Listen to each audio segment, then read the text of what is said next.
Oh, yes. Um, I'm a little concerned because I inform you what the law says, right?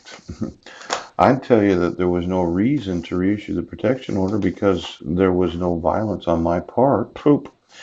And you had to bully me. Now, this idea that the court, nor should the court be deficient in showing justice. That's really what I'm wanting. I'm wanting you to acknowledge that I did not receive any notice of court hearings. Now, you should not have been seeking to get sued when you could have escaped it. Now, if you look here, right, no benefit belongs to him who is not obliged to perform a certain act.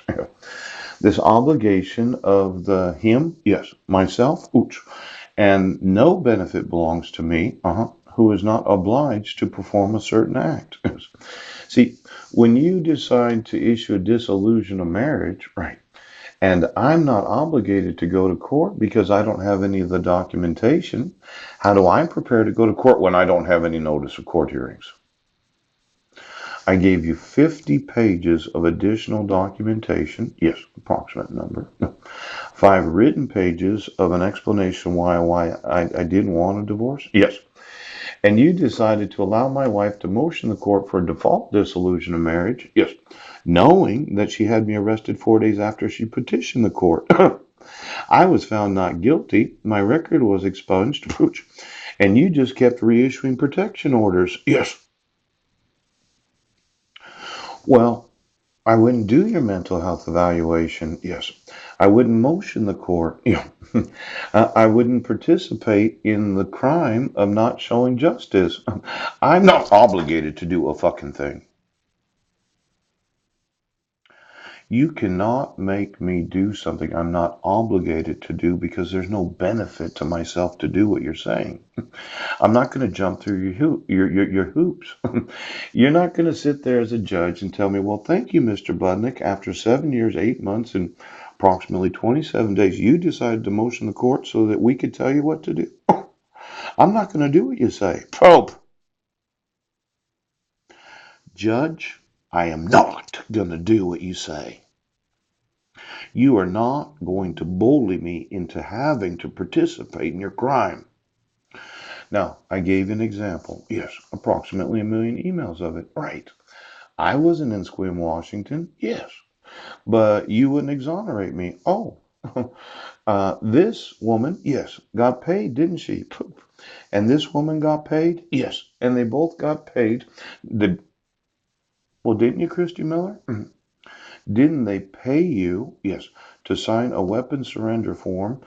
And it wasn't the petitioner that petitioned the court, it was the county? Yes, without an arrest. Poop. The whole reason you did this was what? I was homeless and wouldn't do what you say? Yes.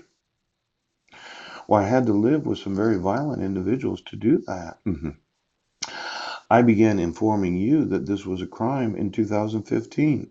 Your answer was to make up a bogus crime. Yes. Have me jailed on the 4th of January. Yes. Refused to admit the evidence that I wasn't in Squim. All right. Then you refused to allow me to have my wife removed from the custody of my sons. Yes. Because of a false police report, false arrest, and false incarceration. And instead of reading the emails, fact checking, yes, you decided to say I was incompetent to stand trial because I wanted what obligated me to appear in court. Yes.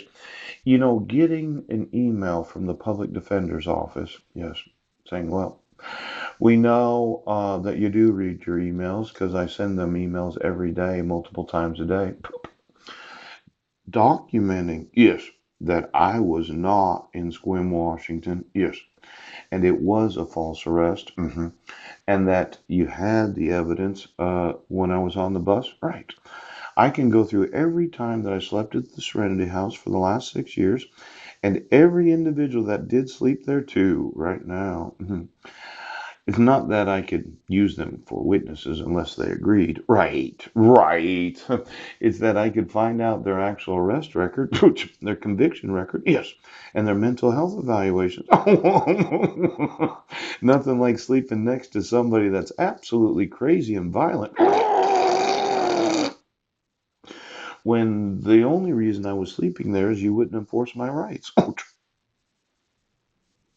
Well, you cannot send court notices to the address 102 Kitchen Dick Road. Yes, for 6.5 years, when the individual that's employed there, right, turned the electricity off on me in the middle of winter. Yes, approximately December 20th of 2012. Yes, kept all my personal belongings. Yes, and then I text a Marilyn. Yes, that happened to cash a $400 check for me when my grandmother sent me some money. Yes, that I wanted her to contact me. Yes. And then he texts to me, if you contact myself or Marilyn, we will contact the authorities and have you arrested for harassment.